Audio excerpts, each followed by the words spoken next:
So ఈ విధానం ఏమిటి? చంద్రబాబు గారి పాలసీ అనండి, ఎన్డీఏ పాలసీ ఏమిటి? పేదలకు అనుకూలమా కాదా, లేదా పెట్టుబడిదారులకు అనుకూలమా ఏమిటి? దీని మీద ముందుగా ప్రసాద్ రెడ్డి గారు చెప్పండి, మీ విశ్లేషణ ఏమిటి? ఓవరాల్గా ఈ రెండు ఘట్టాలు చూస్తే ఈ ప్రభుత్వం యొక్క విధానాన్ని అర్థం చేసుకునే పరిస్థితి కనపడుతోందంటారా?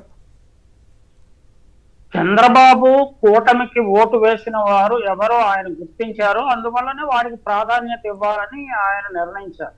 అంటే పాత వరవడిని, అంటే మనకి ఆంధ్రప్రదేశ్ ఏర్పడినప్పటి నుంచి పాత వరవడిని కొనసాగిస్తూ ఇప్పుడు కొత్తగా మంత్రివర్గాన్ని కూర్పు ఏర్పాటు చేస్తున్నారు. జగన్మోహన్ రెడ్డి గారు మధ్యలో సమాజంలో స్ట్రక్చరల్ చేంజ్ తీసుకురావాలి, సోషల్ చేంజ్ తీసుకురావాలి, అట్టడుగు వర్గాలకి సోషల్ మొబిలిటీ తీసుకురావాలని ప్రయత్నం చేసిన మాట నిజమే. అయితే ఆ ఎన్నికల ఫలితాలు అటువంటి ప్రయత్నాలు వ్యర్థం అనే విషయాన్ని రాజకీయ నాయకులకు బాగా బోధపడేలా చేసింది. అంటే మనకు సంక్షేమము లేకపోతే బడుగు బలహీన వర్గాలకు రాజకీయ ప్రాధాన్యత ఇవ్వటము, పదవుల్లోనూ కాంట్రాక్టులోను అన్నిట్లోనూ 50% బీసీలకు ఇవ్వటము, ఇవన్నీ కూడా పనిచేయలేదా అన్న అనుమానం సహజంగానే ప్రజలకు, వైసీపీ అభిమానులకు వస్తుంది.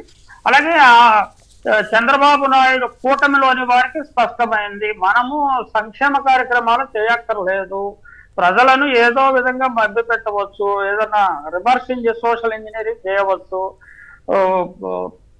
మన వర్గాలను కూడగట్టుకోవడానికి ఏదో రకమైన ఆఖరి క్షణంలో వ్యూహాలు రచించవచ్చు అని వాళ్ళకి బాగా అర్థమైంది కాబట్టి ఇలా జరిగిందని అనుకోవచ్చు.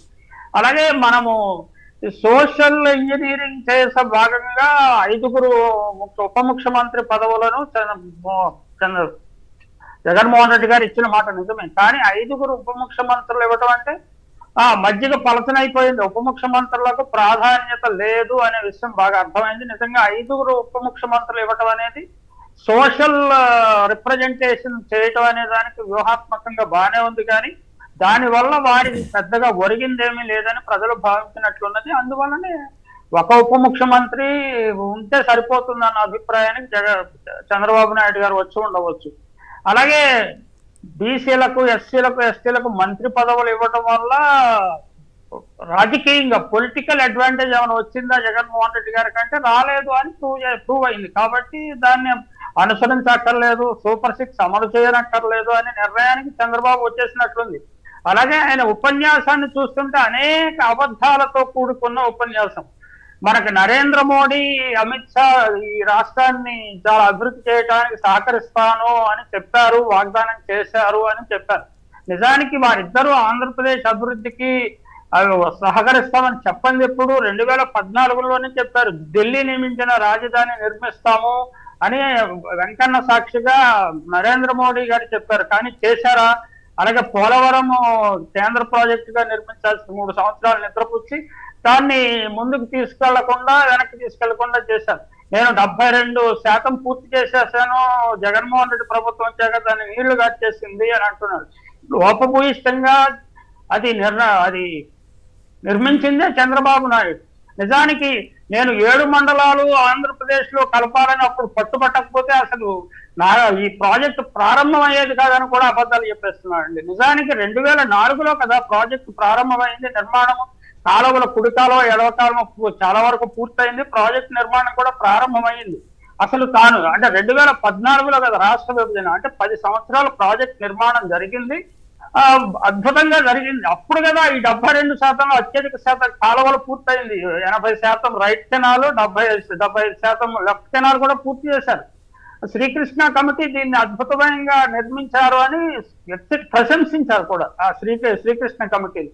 ఇప్పుడు చంద్రబాబు నాయుడు రింగ్ బండ్ వాళ్ళ రూపభూయిష్టంగా నిర్మించి ఆ ప్రాజెక్టును చాలా ప్రాబ్లమ్స్ లో ఉంచేశాడు. ఇక్కడ కాళేశ్వరం లాగానే అక్కడ అది సమస్యలో కూరుకుపోయింది. అలాగే నిధులు రాలేదు, నిధులను దుర్వినియోగం చేశారని స్వయంగా నరేంద్ర మోడీ గారు చెప్పారు.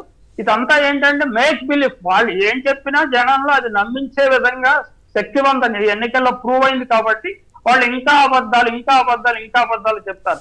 ఆంధ్రప్రదేశ్ రావణకాష్టంగా మార్చేసిన చంద్రబాబు నాయుడు గారు శాంతి భద్రతల గురించి శ్రీసూక్తులు చెప్తున్నారు.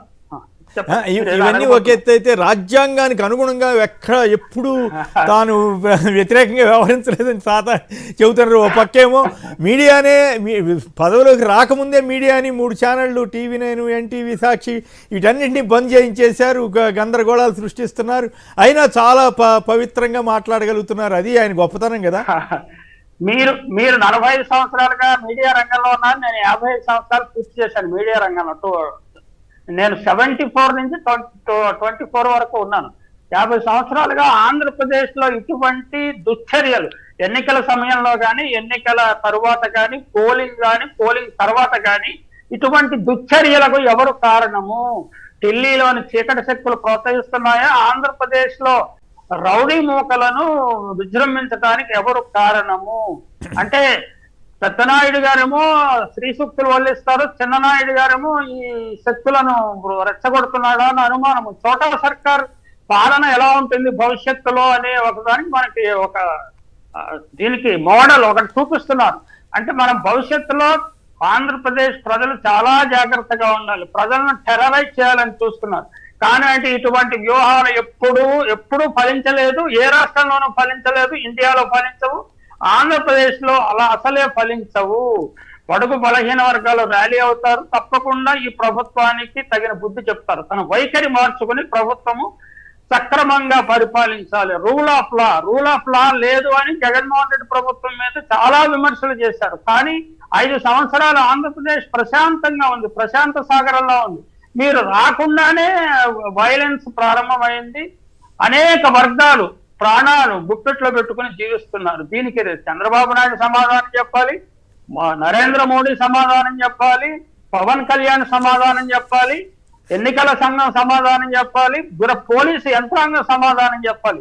పోలీసు యంత్రాంగము సిగ్గుతో తల వంచుకోవాల్సిన పరిస్థితి, అలాగే అధికార యంత్రాంగం సిగ్గుతో తల వంచుకోవాల్సిన పరిస్థితి. ప్రజల ప్రాణమాన రక్షణ చేస్తామని రాజ్యాంగబద్ధంగా ఉద్యోగాల్లో చేరారు ఈ అధికారులు. వాళ్ళు అసలు మౌనముద్ర ఏమిటి? అసలు నేను అది ఊహించలేదండి నా జీవితంలో ఇటువంటి పరిస్థితి. ఎప్పుడు డీజీపీ గారు ఏం చేస్తున్నారు మళ్ళీ మనకి గుప్తా గారు, అంతకుముందు మిశ్రా గారు, వీళ్ళ పాత్ర ఏమిటి? ఎవరో వచ్చారు కదా ఎన్నికల పరిశీలకుడు మిశ్రా గారు, ఇప్పుడు గుప్తా గారు ఒక ఆయన వచ్చి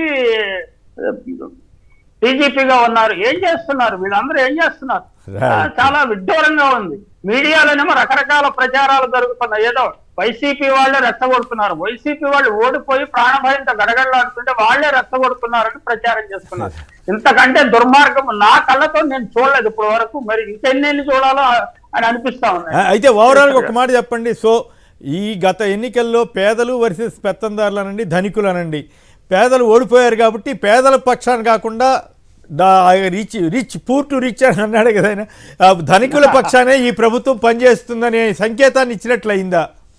ఖచ్చితంగా ఈయన చంద్రబాబు నాయుడు గారు అంటే పులి శాకాహారి కాదు కదా, ఎప్పుడు పులి మాంసం కోసం ఎదురు చూస్తుంటది, ధనికుల కోసమే.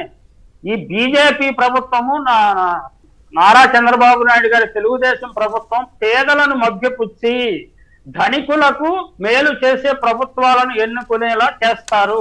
వీళ్ళిద్దరిది ఒకటే డిఎన్ఏ. మరి కానీ పేదలు కూడా అట్రాక్ట్ అయ్యారు కదా, దానికి ఏం చేస్తారు? అదే జగన్మోహన్ రెడ్డి గారు బీజేపీ లక్షణాన్ని, సహజ లక్షణాన్ని, దాని డిఎన్ఏని అర్థం చేసుకోవడంలో విఫలమయ్యారని నమ్మాలి. బీజేపీకి వ్యతిరేకంగా ప్రజాభిప్రాయాన్ని కూడగట్టుకోలేకపోయారు ఆయన. బీజేపీ తనకు మిత్రపక్షమని, తనకు వెన్నుదన్నుగా అది ఆ రాజకీయాలు ఆయనను వంచనకు గురయ్యాడని చెప్తున్నారండి. అనుభవ రాహిత్యం వల్ల ఆయన వంచనకు గురయ్యాడు. ఆయనను ఢిల్లీలో వంచన చేశారు, ఆంధ్రప్రదేశ్ లో వ్యవస్థలు వంచన చేశాయి, ప్రజలు కూడా కొంతమేర వంచన చేశారు అని నమ్ముతున్నారు.